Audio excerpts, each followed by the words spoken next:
A inteligência artificial vai fazer o seu trabalho e mais, melhor. Pessoal, a inteligência artificial ela não é mais algo inovador, por mais que seja recente, nós já estamos habituados com isso. Quando você coloca no Google, lá pesquisa alguma coisa, em primeira mão ali já aparece um resultado da inteligência artificial e depois outros resultados de pesquisa.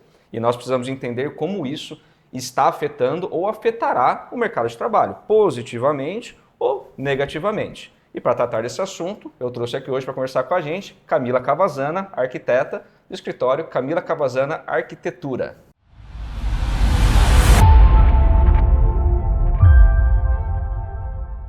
Camila, vamos lá. Obrigado, primeiramente. Eu que agradeço. Mas vamos falar um pouco sobre essa questão da inteligência artificial e arquitetura. Por que eu achei interessante trazer a Camila? É uma área onde envolve muita questão do pessoal e do sentimento, né? Então, eu quero um projeto, eu vejo dessa forma, eu sou arquiteto, mas eu preciso de um arquiteto, eu vejo dessa forma. Eu quero trazer para o meu apartamento, para a minha casa, seja lá o que eu esteja projetando, algo meu, pessoal. Eu tenho que levar isso para o arquiteto, e ele precisa entender isso para conseguir passar essa informação, transformar essas ideias, essa informação num projeto propriamente dito.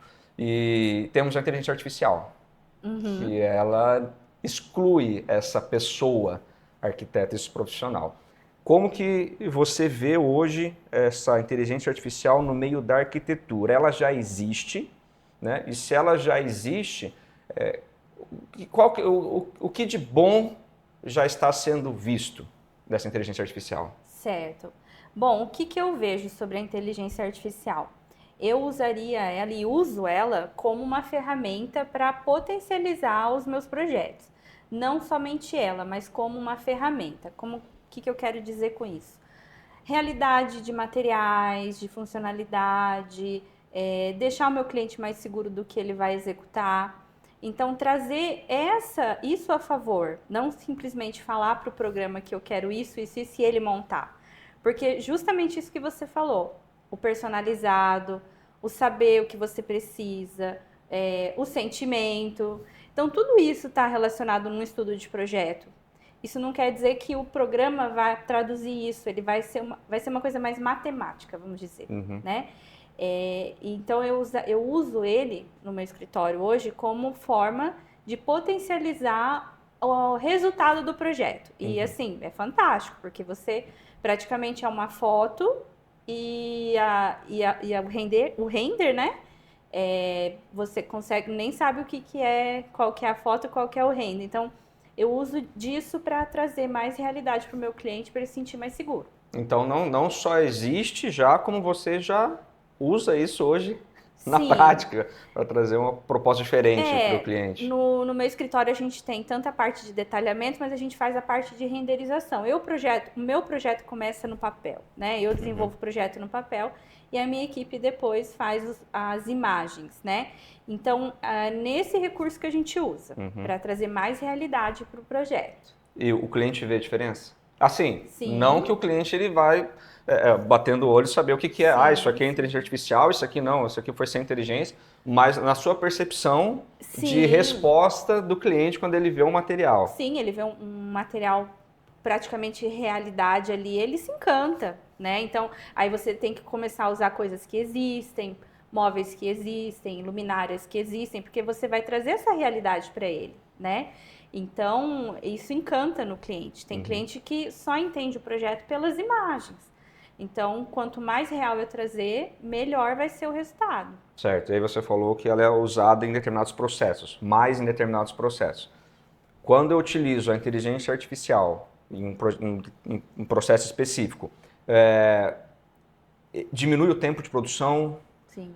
Ou acaba demorando um pouco mais? E como é que funciona? E em relação ao indivíduo que, aí também partindo um pouco mais para a questão de gestão da empresa, o indivíduo que vai fazer esse trabalho, em algum momento, você acredita que a inteligência artificial vai fazer por si só, sem necessariamente, você só dá o comando, ela já faz?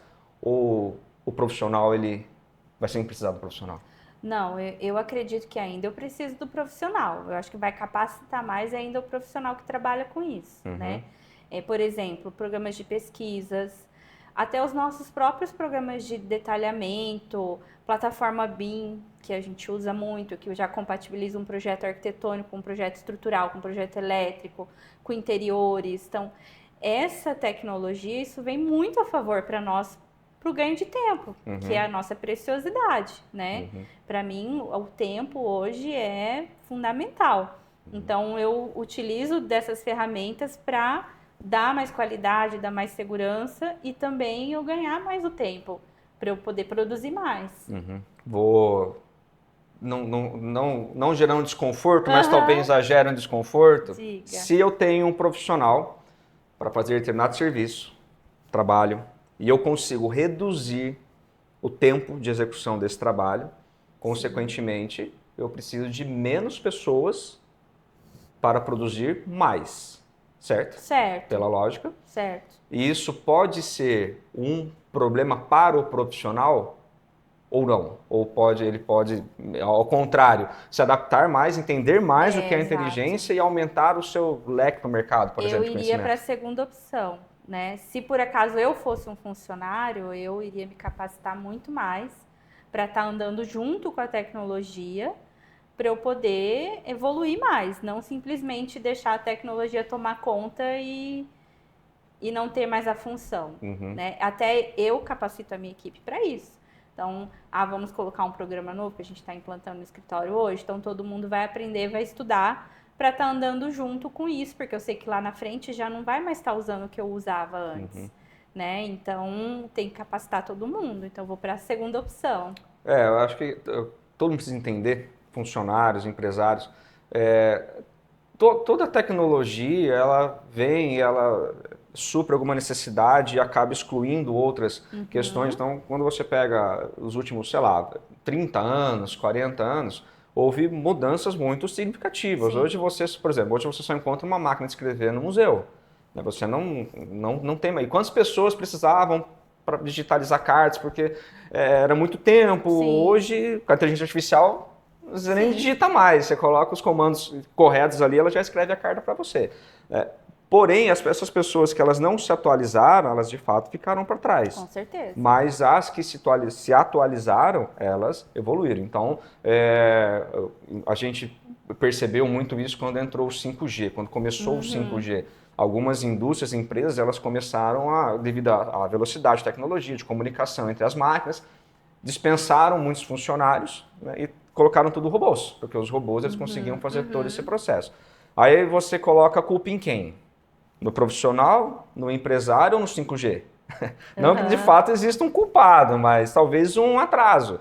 Porque por mais que as coisas apareçam e aconteça algo meio instantâneo, demora um pouco para se instalar. Então, o 5G, quando a gente ficou sabendo de 5G, no Brasil, para chegar no Brasil, para começar a instalação de antenas, demorou muito. Considerando o tempo de outros países mais desenvolvidos, primeiro mundo.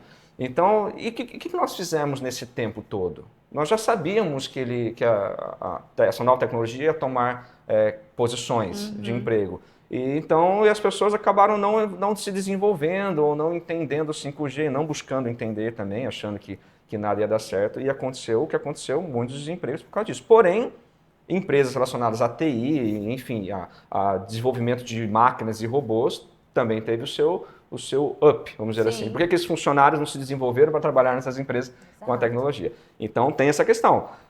Realmente, a inteligência artificial no escritório, na arquitetura, ela já traz mudanças, como você citou, já usamos em alguns lugares e reduz o tempo de trabalho, com uma perspectiva de organização, e traz uma outra perspectiva de visual para o cliente, né? Ele consegue visualizar muito melhor esse processo. Agora, o profissional que ele não entender a inteligência artificial, não se especializar, não tiver esse interesse de como fazer isso, ele vai ficar para trás. O mesmo profissional hoje, que ele faz esse trabalho que você citou em menos tempo, como a gente comentou, teoricamente eu vou precisar de menos profissionais fazendo a mesma coisa, porque esse tempo é menor. Agora, esses profissionais, já entendendo isso, eles podem apresentar para o próprio mercado de arquitetura novos formatos de trabalho e desenvolvimento para Com certeza.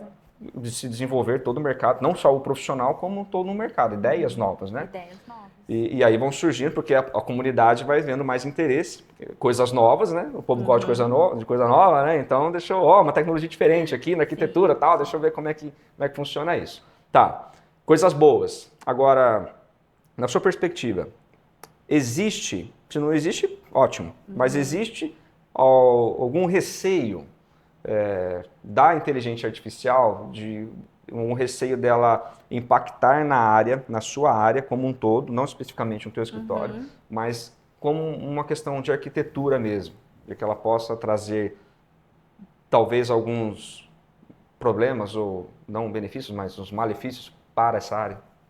Eu vejo assim, mas quando o profissional querer substituir totalmente um funcionário por um programa. Eu vejo de uma forma assim, quem não tem, por exemplo, possibilidade de contratar um profissional para ajudar, ele pode utilizar do programa para, às vezes, auxiliar numa decoração, mas coisas mais leves, vamos dizer assim, né? Mas um projeto arquitetônico, uma coisa mais específica, mais detalhada, não tem como não ter o profissional, né? Então a gente vê, às vezes, até já pensei, meu Deus, daqui a pouco a pessoa vai jogar lá na internet que é uma sala de um jeito, um sofá tal, a IA vai dar para ela. Mas não é a mesma coisa, né? Não tem ali que você vai pensar, tá, o sofá, mas qual que é o tecido? Tem funcionalidade? Você tem um animal que vai usar esse sofá? Então, falta esse complemento. Então, por isso que eu acho que ela vem sim para ajudar, mas não para trabalhar de uma forma única. Eu concordo com você, eu vejo dessa forma. O profissional, ele querer substituir, às vezes não é nem um funcionário, às vezes ele mesmo. Preciso ganhar tempo, preciso fazer mais. E aí ele se troca por uma inteligência artificial. E aí é um problema. Fria, mas por quê? Porque, como que eu vejo isso, esse processo? A inteligência artificial, por mais evoluída, existem os treinamentos, né, eles treinam a inteligência artificial e tudo mais, ela age por meio de comandos. Você dá um comando para que ela responda. Então, como você citou, vou colocar aqui um sofá, uma TV e a inteligência artificial já vai te mostrar o ambiente. Você dá o comando. Agora, o profissional, o pessoal, não. Você tem a ideia do comando. Então, é você que desenvolve, você que olha para aquele ambiente, para aquela estrutura, você que ouve os seus clientes, o que eles buscam, o que eles querem, a partir daí você desenvolve. Você pode até usar a inteligência artificial, mas sem os comandos adequados, sem toda essa bagagem técnica, científica, de faculdade mesmo, com a experiência de mercado, com tantos clientes já atendidos, não vai funcionar. Não, a inteligência artificial não vai funcionar. Eu até complemento. Com tudo isso que você falou, eu acho que o sentimento que o cliente traz para você da necessidade que ele precisa ter dentro de um ambiente e você transformar isso em realidade, isso nenhuma inteligência artificial vai conseguir fazer. Talvez quando a gente fala de produto, estou buscando um produto, estou buscando talvez ela se encaixe mais, porque você vai dando as ideias ali do que você está idealizando com um produto. Sim. Ok, mas quando eu passo para um serviço, e aí o serviço tende a ser, nas áreas, muito mais pessoal, né, o indivíduo. Então, por exemplo, nós estamos conversando aqui, o Calesco, eu preciso reformular algumas coisas, eu tenho novas ideias para o escritório, eu precisava que você me ajudasse. Você não consegue perguntar isso para a inteligência artificial. Não consegue. Porque são detalhes, são visualizações, são processos que só eu conseguiria identificar. Olha, às vezes a gente acha que o problema é X, só que o problema não é X, o problema é Y. Identificar as dores, As né? dores, As dores, exatamente. O que acontece muito, eu acredito que na arquitetura também, o cliente traz um problema, só que quando você começa a conversar e analisar, aquele problema que ele trouxe é o que está na cabeça dele, mas não é. Ali já é o resultado, já é o final.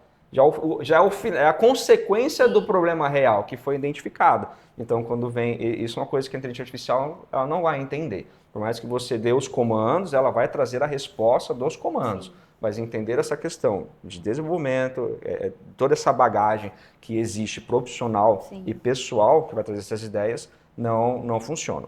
Então, pessoal, se você, independente se você tem uma indústria, uma empresa, prestador de serviço, ou se você vende um produto, a inteligência artificial, não adianta ela vir para ficar. Esquece, isso é daqui para frente. É daqui para mais. E cada vez ela vai estar mais participativa ainda nos processos. Se vier outra ferramenta, é porque ela vai ser melhor ainda do que a inteligência artificial. Então a gente não pode parar, nós não podemos ficar observando, senão vai acontecer o que eu disse na chamada. Vai fazer o seu trabalho e melhor. Porque se você se estagnar, obviamente, alguma ferramenta você vai começar a ficar, vamos dizer assim, atrofiado, né? Nessa Sim. perspectiva de melhoras. Vai ficar para trás, Fica pra inclusive de uma tecnologia que está evoluindo diariamente. Então, tem que tomar esse cuidado. Entenda a inteligência artificial, utilize a inteligência artificial para melhorar o seu produto, o seu serviço. Mas não se esqueça de que você é o melhor produto, o melhor serviço a ser vendido. Ok? Com certeza. Camila, obrigado pelo seu tempo, obrigado pelas informações. Você tem uma empresa de serviço, algum produto, como que você está trabalhando essa questão da inteligência artificial? Está com medo ou não? Já entendi e estou cada dia mais evoluindo com ela.